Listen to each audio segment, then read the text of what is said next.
सबैजनालाई study material YouTube च्यानलमा स्वागत छ। आज चाहिँ म तपाईहरुलाई माइक्रो इकोनोमिक्स यानी बीबीएस फर्स्ट इयरको बिजनेस इकोनोमिक्स अथवा माइक्रो इकोनोमिक्सको चाहिँ मोडल क्वेशनको न्यूमेरिकल प्रब्लम क्वेशन नम्बर 8 र क्वेशन नम्बर 14 चाहिँ यो भिडियोमा सोल्भ गर्न गइरहेको छु।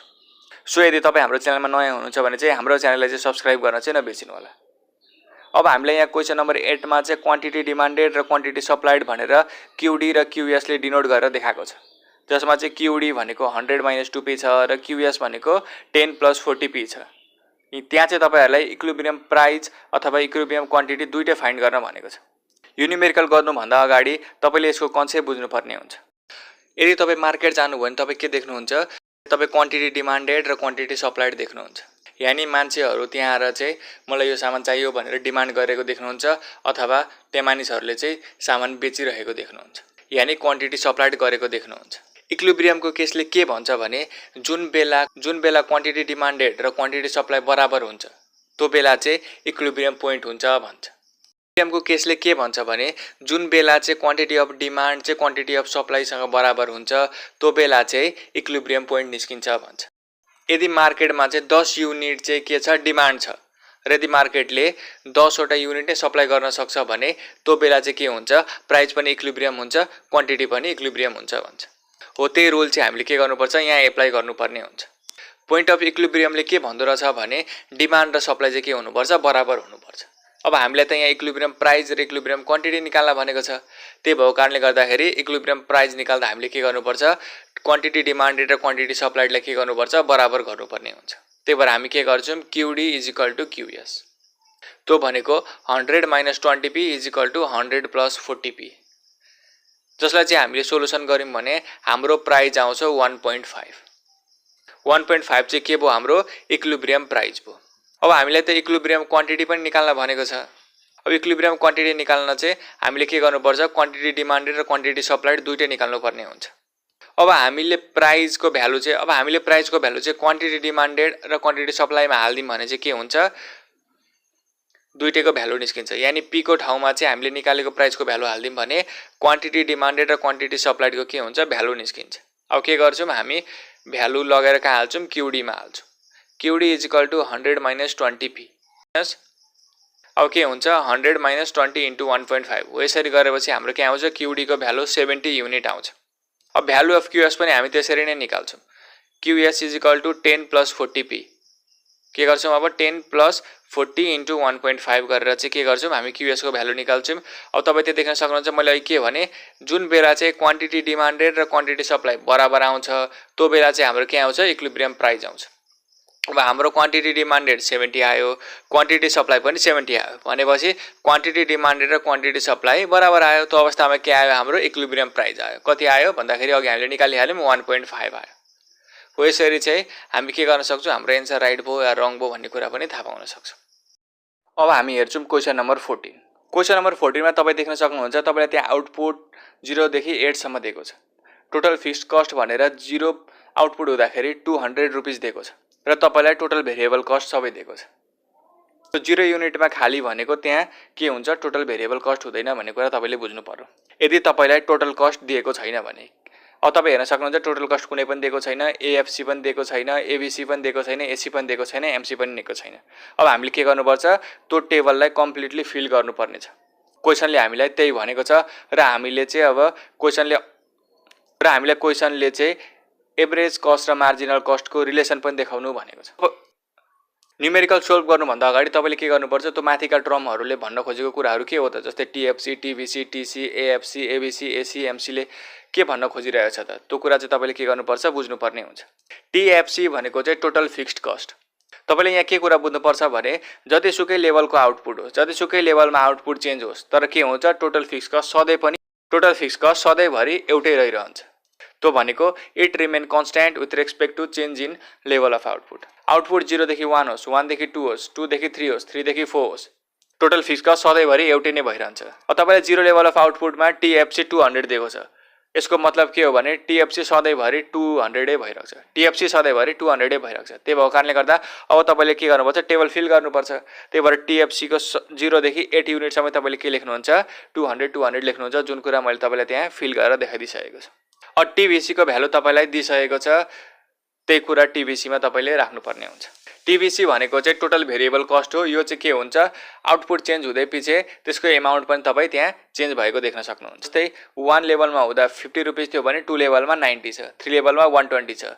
यो चाहिँ के छ, चेन्ज भइरहेको छ। जति आउटपुट बढ्यो त्यति के भएको छ, यो चेन्ज भइरहेको देख्नुहुन्छ। तपाईँले त्यहाँ नोटिस गर्नुभयो भने जति लेभलले आउटपुट बढेको देख्नुहुन्छ टिबिसी पनि तपाईँ बढेकै देख्नुहुन्छ। जस्तै 1 देखि 2 मा जाँदाखेरि चाहिँ के थियो, 50 देखि 90 भएको थियो भने 2 देखि 3 मा जाँदा चाहिँ त्योभन्दा बेसी नै भएको तपाईँ देख्नुहुन्छ।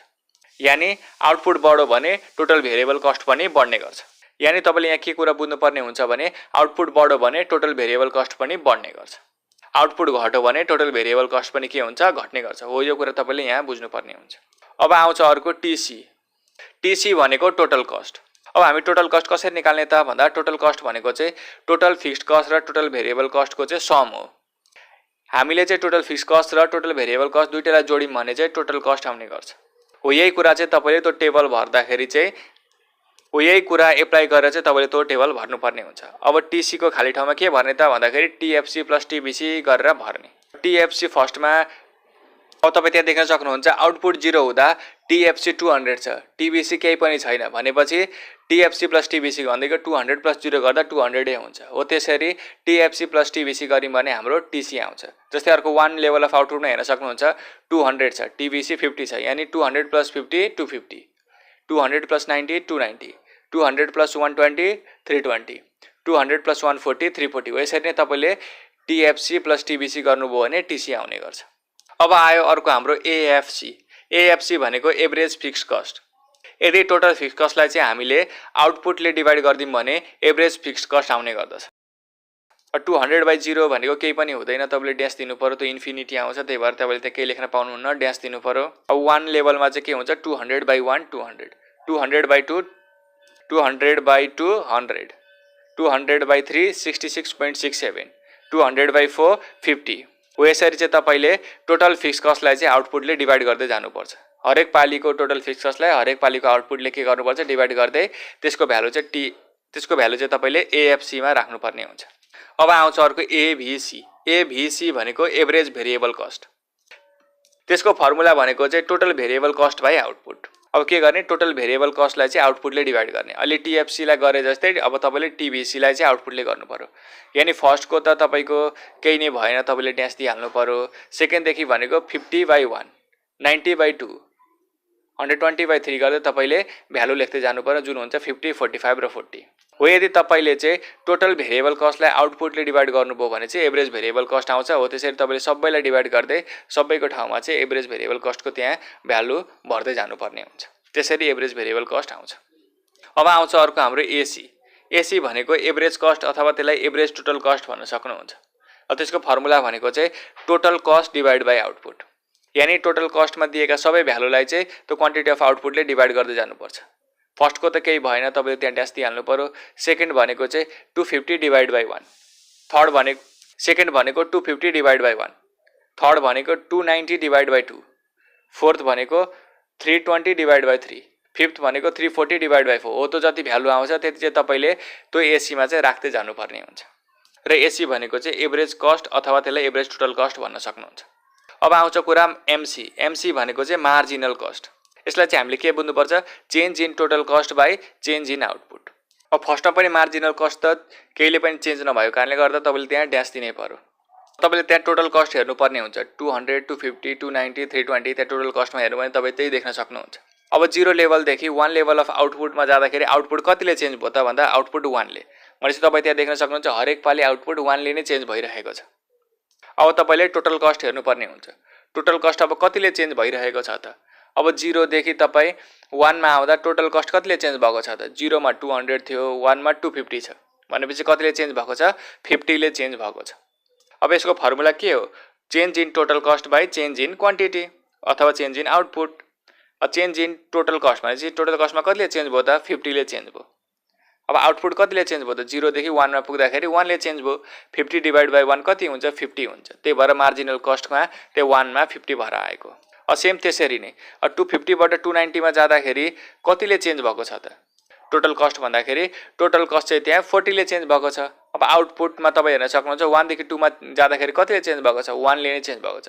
अब तपाईँ त्यहाँ देख्न सक्नुहुन्छ आउटपुट हरेक पालि 1 ले नै चेन्ज भएको छ भनेपछि हरेक पालि 1 ले नै डिभाइड गर्नु पर्यो।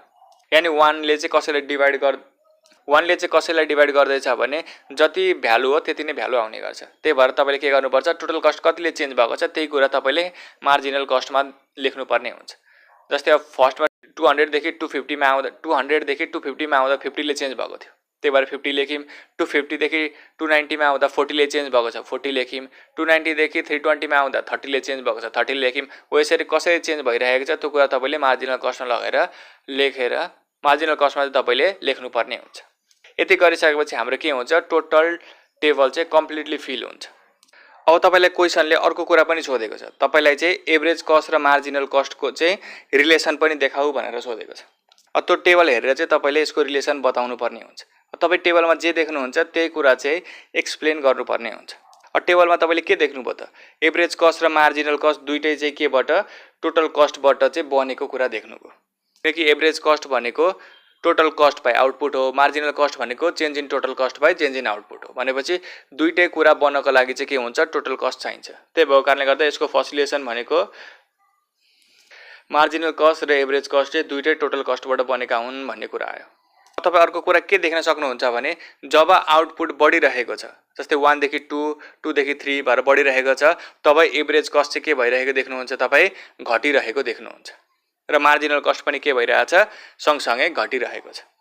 अनि तपाईँ त्यहाँ अर्को कुरा के देख्न सक्नुहुन्छ भने एउटा मिनिमम पोइन्ट पुगेपछि के भएको छ, फेरि एउटा मिनिमम पोइन्ट पुगेपछि के भएको छ, एभरेज कस्ट फेरि के भइरहेछ, बढिरहेको छ। जस्तै यहाँ तपाईँले त्यहाँ टेबलमा के देख्नुहुन्छ भने एभरेज कस्ट चाहिँ एउटा मिनिमम पोइन्टसम्म पुगेको छ र फेरि के भएको छ, बढ्न थालेको छ। जस्तै मिनिमम पोइन्ट भनेको 6 लेभलमा पुगेको छ, जहाँ 71.67 छ। जब एभरेज कस्ट मिनिमम लेभलमा पुग्छ त्यहाँदेखि के हुन्छ, मार्जिनल कस्ट फेरि बढ्न थालेको छ। तपाईँ देख्न सक्नुहुन्छ अगाडि 50 देखि घट्दै घट्दै घट्दै मार्जिनल कस्ट 35 सम्म आएको थियो। फेरि के भयो, एभरेज कस्ट ठ्याक्क जुन लेभलमा कम भयो त्यही लेभलदेखि के भएको छ, मार्जिनल कस्ट बढ्न थालेको छ। त्यो बेला मार्जिनल कस्ट यसरी बढेको हुन्छ कि त्यो चाहिँ एभरेज कस्टभन्दा धेरै भएको हुन्छ।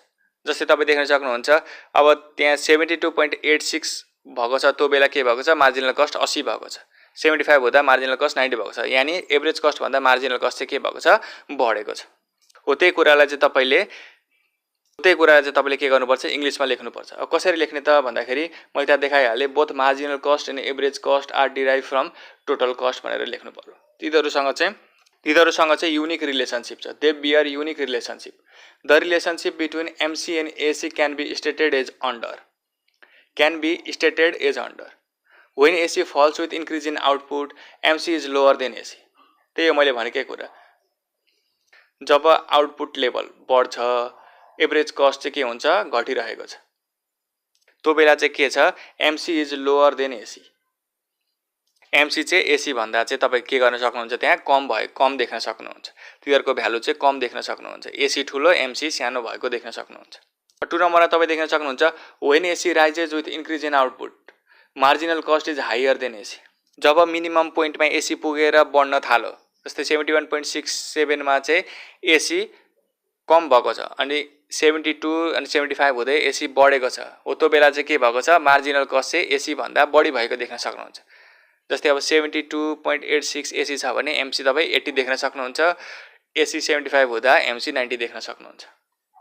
हो यिनीहरू चाहिँ यो टेबल हेरेर चाहिँ तपाईँले रिलेसन निकाल्न सक्नुहुन्छ। अन्य केही रिलेसनहरू तपाईँ देख्न सक्नुहुन्छ भने त्यो कुरा पनि तपाईँ एड गर्न सक्नुहुन्छ। सो यदि तपाईँलाई यो भिडियो मन पर्यो भने हाम्रो भिडियोलाई चाहिँ लाइक गर्न नबिर्सिनु होला र हाम्रो च्यानललाई सब्स्क्राइब गर्न चाहिँ नबिर्सिनु होला। ल यति भन्दै आजको भिडियो म यही अन्त्य गर्दछु। धन्यवाद।